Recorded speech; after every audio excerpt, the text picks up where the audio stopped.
안녕하십니까. 간밤에는 잘들 주무셨습니까? 저는 어제 오랜만에 자식들이 있는 대구를 지나서 경북 의성에를 갔습니다.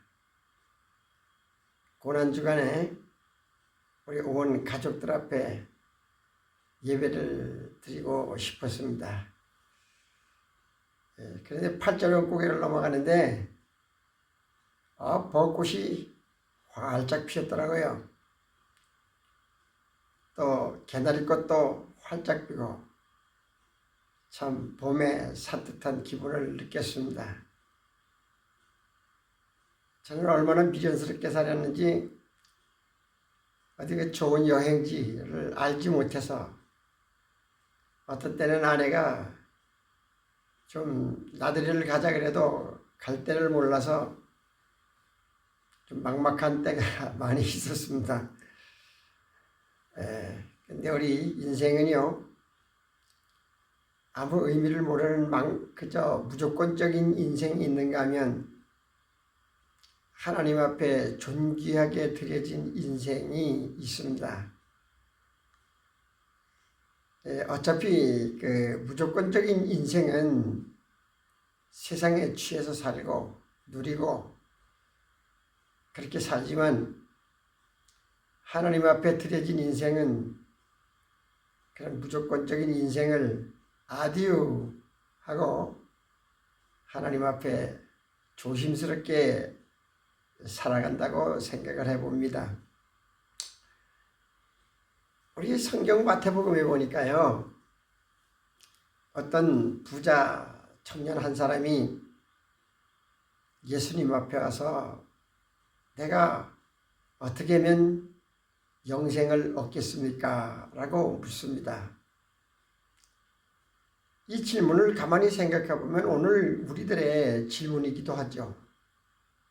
내가 믿음 생활을 하고 살아가고 있고 또 주어진 가정 생활을 하고 있고 한데 정말로 나는 영생이라는 이 문제에 얼마나 접근해 사는가를 고민해 보지 않을 수가 없습니다.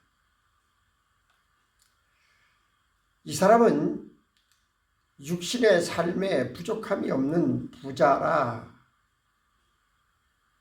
우리가 믿는 믿음이 그 부자의 목적이 있었다면 영생이라는 문제를 생각하거나 예수님에게 그 영생의 문제를 질문할 필요가 없었겠죠. 근데 예수님은 내가 생명에 들어가려거든 계명을 지켜라. 그런데 이 사람이 자랑스럽게 대답을 합니다. 계명 어느 거 말입니까? 살인하지 말고 간음하지 말고 도둑질하지 말고 거짓 증언하지 말고 네 부모를 공경하고 네 이웃을 네 자신과 같이 사랑하라 하신 이 모든 것 내가 다 지켰는데 아직도 무엇이 부족합니까? 이렇게 묻습니다.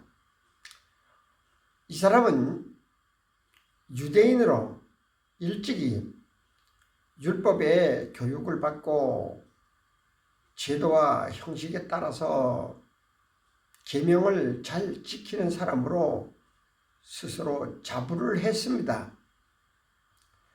그런데 예수님은 이런 대답을 하셔요. 내가 온전하고자 할진대 가서 내 소유를 팔아서 가난한 자들에게 주라.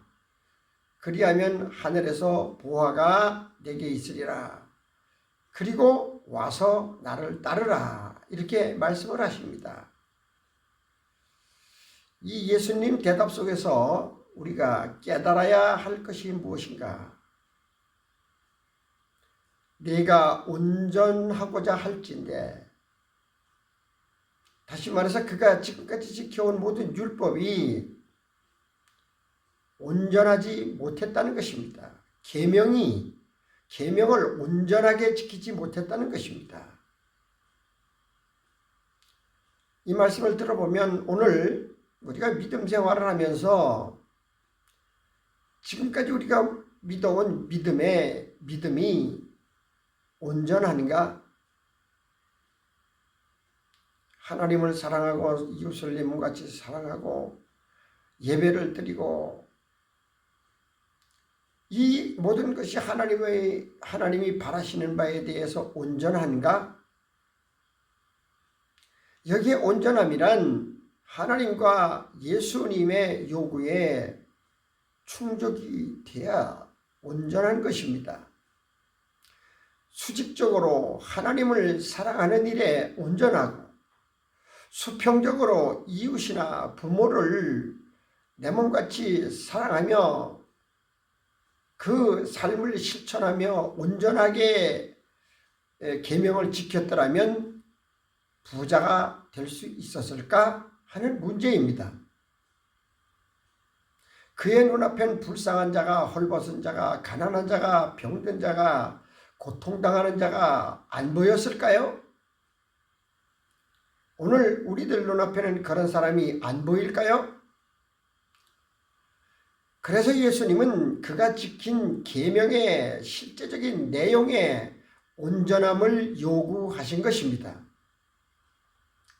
그래서 청년이 다 팔아서 남을 주고 나를 따르라 그랬더니 그 청년이 재물이 많으므로 이 말씀을 듣고 근심하며 돌아갔다. 이렇게 기록이 되어 있습니다. 성도라면 누구나가 잘 알고 있는 말씀이며 그 뒷모습을 바라보시며 예수님이 제자들을 향하여 하시는 말씀이 예수께서 제자들에게 이르시되 내가 진실로 너희에게 이르노니 부자는 천국에 들어가기가 어려우니라. 다시 너희에게 말하노니 낙타가 바늘귀로 들어가는 것이 부자가 하나님 나라에 들어가는 것보다 쉬우니라 하시니 제자들이 듣고 몹시 놀라 이르되 그렇다면 누가 구원을 얻을 수 있으리이까? 이것이 지금 예수님의 대화입니다. 그런데요, 예수님이 지금 대화한 이 사건의 모든 결과를 이렇게 말씀을 하십니다. 그러나 먼저 된 자로서 나중되고 나중된 자로서 먼저 될 자가 많으니라. 참 많이 듣고 많이 아는 말씀이죠. 먼저 된 자라는 것은 이 부자 청년의 율법적인 삶을 말합니다. 놀라운 교훈이죠. 일찍이 오랫동안 믿음 생활의 기본인 예배, 기도, 헌금, 충성, 봉사 등을 하여 왔다고 해도 그 내용의 온전함을 요구하고 계십니다. 우리가 살아온 모든 믿음 생활의 온전함을 요구하신다는 거죠. 그래서 야고보서 2장 14절에는 내 형제들아 만일 사람이 믿음이 있노라 하고 행함이 없으면 무슨 유익이 있으리요? 그 믿음이 능히 자기를 구원하겠느냐? 야고보서 2장 17절에 이와 같이 행함이 없는 믿음은 그 자체가 죽은 것이니라. 야고보서 2장 18절에 어떤 사람은 말하기를 너는 믿음이 있고 나는 행함이 있으니 행함이 없는 네 믿음을 내게 보이라. 나는 행함으로 내 믿음을 내게 보이리라 하리라. 야고보서 2장 20절에 보면 헛탄한 사람아 행함이 없는 믿음이 헛것인 줄 알고자 하느냐? 우리 조상 아브라함이 그 아들 이삭을 제단에 바칠 때에 행함으로 의롭다 하심을 받은 것이 아니냐? 네가 보거니와 믿음이 그의 행함과 함께 일하고 행함으로 믿음이 온전하게 되었느니라. 이로보건대 사람이 행함으로 의롭다 하심을 받고 믿음으로만 아니니라.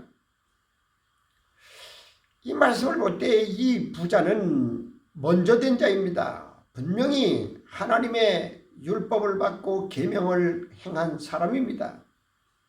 그렇지만은 그 행함의 요구를 들었을 때에 근심하며 돌아간 사람입니다. 바로 이 사람이 먼저 되었지만은 나중될 자라는 것입니다. 이 말씀을 하시고 이어서 20장에 가서 보면 예수님께서 그 포도원의 일꾼의 이야기를 하십니다. 하루에 품삯 한 데나리온을 약속하고 일꾼을 불러서 일을 시키십니다. 그래놓고 밖에 나가서 보니까 점심때 가서 보니까 놀고 있는 사람이 있어요. 그래서 너도 왜 놀고 있느냐? 내 포도원에 가서 일해라. 내가 상당하게 돈을 주겠다. 그래서 또 지나가서 저녁 때 6시, 9시 하면 저녁 때 해가 다 넘어가는 때인데 그때 가서 그 사람들에게 왜 놀고 있느냐?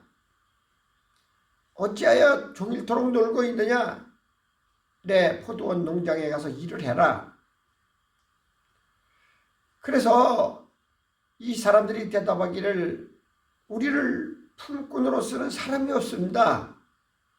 그러니까 예수님이 그 포도원 주인이 내 포도원에 들어가서 일하라. 그래서 저녁 때에 들어가서 일한 사람이 있었다는 얘기죠. 그런데 저녁 때에 일을 마치고 주인이 품삯을 주는데 이 품삯을 나중에 온 사람부터 주는 겁니다. 저녁 때 온 사람부터 주는 거예요. 그런데 그 사람에게 하루의 일당인 한 데나리온을 줍니다. 그래서 먼저 온 사람들이 기대를 하죠. 야, 나는 일찍 와서 일했으니까 늦게 온 사람도 한 데나리온이니까 나는 두 데나리온이나 넉넉하게 주겠지. 그런데 역시 한 데나리온밖에 안 줍니다. 그래서 일꾼들이 불평을 합니다. 그래서 마태복음 20장 11절에 보면 받은 후에 집주인을 원망하여 이르되 원망을 했어요. 나중 온 사람들은 1시간밖에 일하지 아니하였거늘 그들을 종일 수고하며 더위를 견딘 우리와 같게 하였나이다. 일찍 와서 일했는데도 왜 한 데나리온만 줍니까? 이런 의미죠. 그런데 그 주인의 대답은 이렇습니다. 주인이 그 중에 한 사람에게 대답하여 이르되 친구여 내가 네게 잘못한 것이 없노라. 네가 나와 한 데나리온을 약속하지 아니하였느냐? 네 것이나 가지고 가라. 나중 온 이 사람에게 너와 같이 주는 것이 내 뜻이니라. 내 것을 가지고 내 뜻대로 할 것이 아니냐? 내가 선함으로 네가 나를 악하게 보느냐? 여기에서 주시는 주님의 교훈이 뭡니까? 앞서의 부자 청년에게는요, 먼저 된 자가 나중된다고 말씀을 하셨습니다. 그런데 이 포도원의 품값을 주고 난 뒤에 하시는 말씀이 나중된 자가 먼저 된다. 무슨 말일까요? 일찍이 와서 일한 사람들은 하는 형태, 일의 모습은 그저 일을 했어요. 그러나 땀 흘리고 진심 어린 주인에 대한 감사를 다하지 않았어요. 왜? 품값만큼만 일했으니까. 그런데 1시간 남겨놓고 와서 일을 하는 사람은 주인의 자비와 긍휼에 대해서 감사함으로 땀 흘리고 빡빡 땀 흘리고 일을 했습니다. 바로 주인의 자비와 긍휼을 알고 일하는 사람이 은혜예요. 그것을 은혜라고 합니다. 그 은혜를 잊지 않는 사람이 참 온전한 사람입니다. 그런데요, 오늘 우리 성경에 보면 성경에 나중된 자의 표본이 있어요. 나중된 자가 누굽니까? 사도 바울은요, 예수님의 교육을 받지도 않고 제자 훈련을 받지도 않았어요. 그런데 사도 바울은 스스로가 사도라고 자부를 합니다. 그는 예수님이 승천하신 후에야 다메섹 도상에서 예수님의 음성을 듣고 예수님을 만납니다. 예수님의 제자들보다 얼마나 나중된 자입니까? 그럼에도 불구하고 늦게 불러주신 하나님 은혜 때문에, 그 감사 때문에, 자비와 긍휼을 알기 때문에 십자가의 일생을 살았습니다. 달려갈 길을 달려갔습니다. 이제 제 이야기를 좀 하려고 합니다. 저는 42살에 신학교를 갔어요. 그래서 열심히 공부를 했어요. 그래서 50살에 목사 안수를 받고 66살에 조기 은퇴를 했습니다. 왜? 어떤 제도에 묶여서 하는 그 목회보다 은퇴를 해서 정말로 내 열정과 정말로 내 진심을 다해서 하나님께 영광 돌리고 살고 싶었습니다. 보수도 없지요. 생기는 게 없습니다. 그러나 내게 있는 것은 주님을 사랑하는 열정이 있고, 그래서 그 열정 때문에 한 달에 한 번씩 소규모지만 알찬 보람있는 컨퍼런스를 합니다. 날짜가 딱 정해져 있어요. 눈이 오나 비가 오나 어떤 때가 오나 그 날짜에는 꼭 컨퍼런스를 했는데 벌써 66회를 했습니다. 또 여러분 보시다시피 이렇게 유튜브를 합니다. 그것만으로 만족하지 못해서 많은 분들에게 하나님의 말씀을 전하고 싶어서 유튜브를 하고 또 육신의 일을 하고 농사를 짓고 작지만 가축도 키우고, 그래서 하나님이 허락하신 삶의 방법을 살아가고 있습니다. 그래서 인간의 삶에도 충실하고 하나님을 섬기는 일에도 충실하고 나중된 자의 이 모든 믿음을 드리고 싶은 거예요. 나중드렸지만은 먼저 되고 싶은 욕구가 저를 불태우고 있습니다. 이보다 이렇게 살아가는 이 모습 주님은 아시리라고 믿습니다. 그리고 제가 지향하고 있는 영생이 저의 것임을 확신합니다. 우리 사랑하는 모든 믿음을 가진 여러분, 오늘 이 말씀을 통해서 나는 누구인가? 먼저 된 자로서 나중될 자인가? 나중된 자지만 먼저 될 자인가? 나는 누구인가를 고민해보고 정말로 주님 앞에 영광스러운 미래, 영생의 복을 준비할 수 있는 복 있는 성도가 되셨으면 참 좋겠습니다. 오늘 말씀은 여기까지 드리겠습니다. 감사합니다.